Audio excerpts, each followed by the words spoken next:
اس کا ارادہ نہیں ہے، اس کی سوچ نہیں بنی ہے۔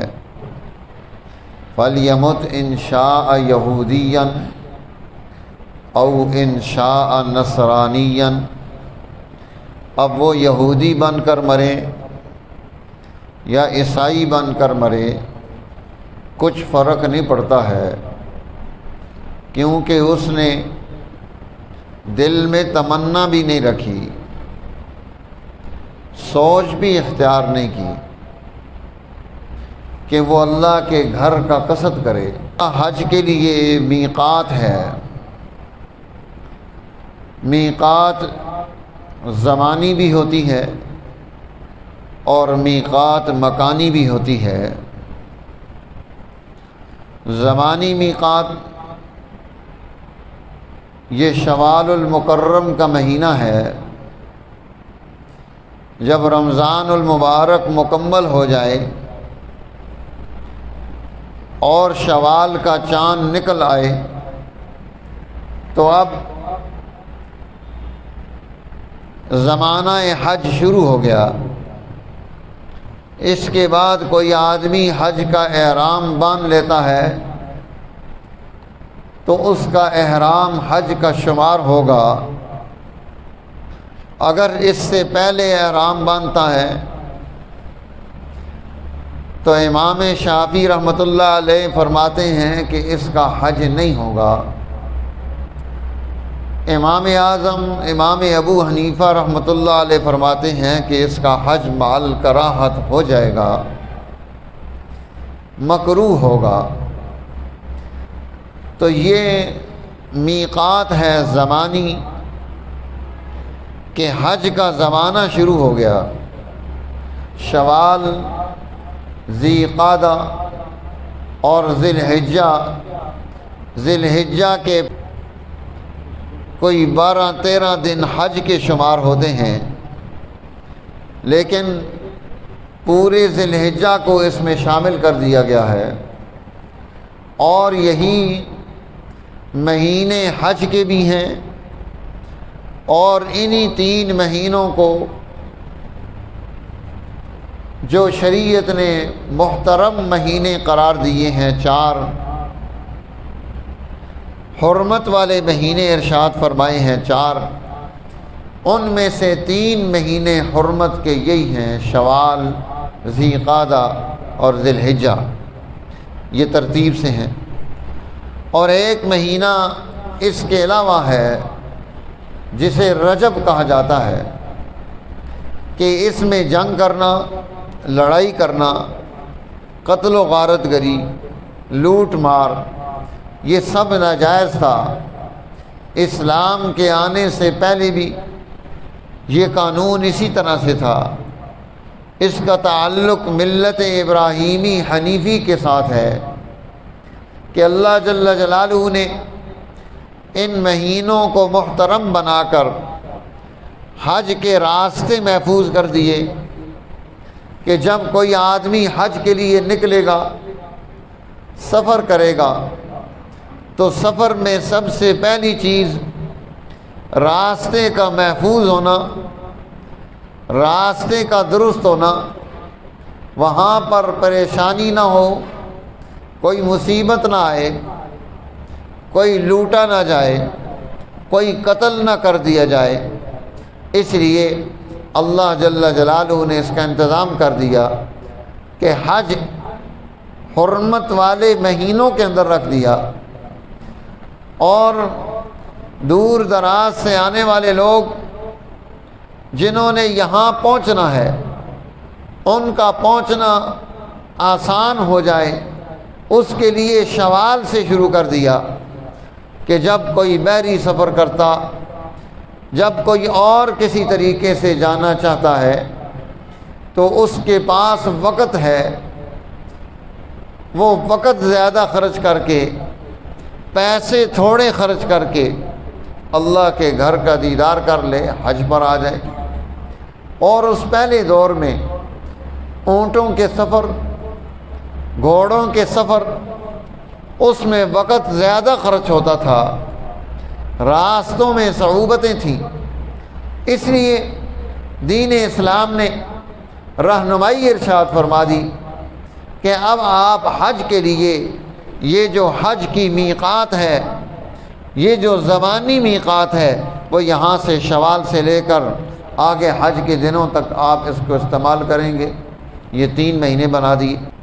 اور ایک میقات مکانی ہے کہ حضور نبی اکرم صلی اللہ علیہ وسلم کو حضرت جبریل امین نے آ کر حدود حرم متعین کر کے دی کہ یہ حرم ہے، اس کے اندر کا یہ سارا حصہ حرم ہے اور اس کے باہر حل ہے۔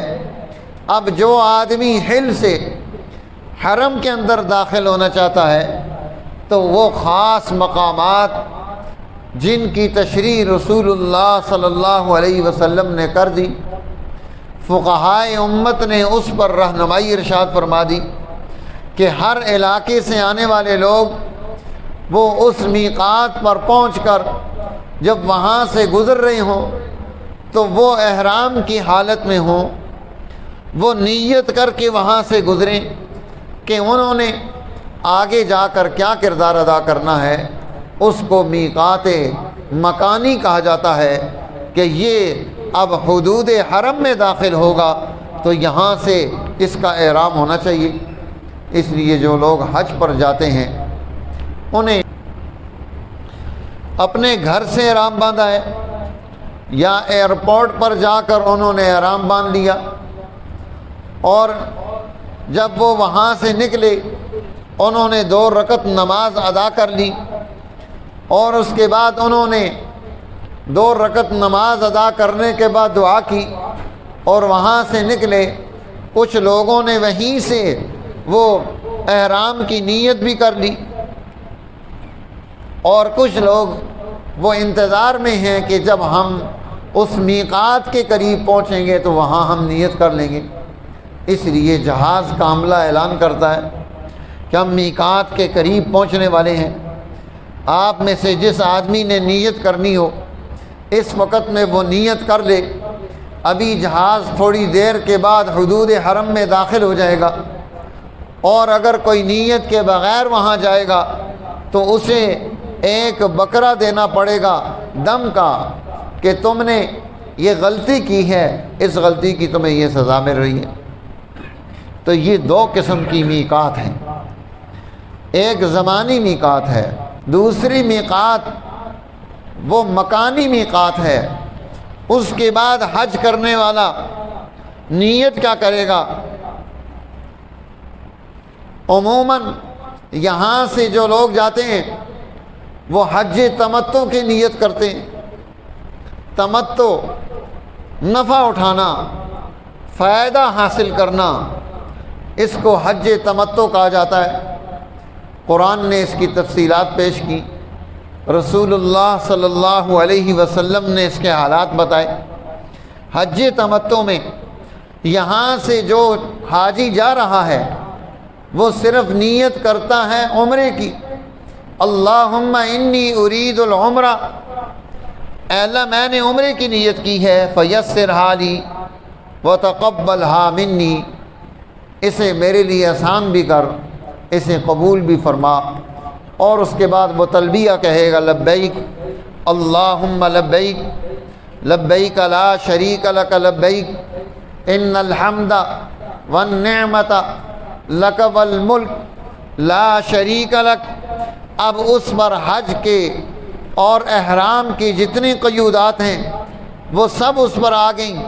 اب اس نے ان سب چیزوں کا دھیان رکھنا ہے، اور جب 8 ذی الحجہ یوم الترویہ آئے گا وہ اپنے ہوٹل سے احرام باندھ کر مکہ مکرمہ میں آئے گا، یہاں آ کر طواف کرے گا، 2 رکعت نماز نفل وہاں مکہ میں ادا کرے گا، اور پھر وہاں دوبارہ نیت کرے گا، اللہم انی ارید الحج فیسر لی وتقبلہ منی، اے اللہ میں نے حج کی نیت کی ہے، اس کو میرے لیے آسان فرما، قبول فرما۔ اب یہ نیت وہاں پر اسے حج تمتع کہتے ہیں۔ اور ایک حج قران ہے کہ حاجی یہیں سے وہ قران کی نیت کرتا ہے، اللہم انی ارید الحج والعمرہ، اے اللہ میں نے حج اور عمرے کی نیت کی ہے، اب اس کو میرے لیے آسان فرما، قبول فرما۔ اب یہ یہاں سے جا کر احرام باندھنے کے بعد، وہاں پر عمرہ کرنے کے بعد یہ احرام سے باہر نہیں آئے گا، یہ احرام کے اندر ہی رہے گا یہاں تک کہ 9 ذی الحجہ، 10 ذی الحجہ، 11 ذی الحجہ، 12 ذی الحجہ اور 13ویں رکھی ہے کہ اگر آپ کرنا چاہیں تو کر لیں، نہ کرنا چاہیں تو کوئی حرج کی بات نہیں۔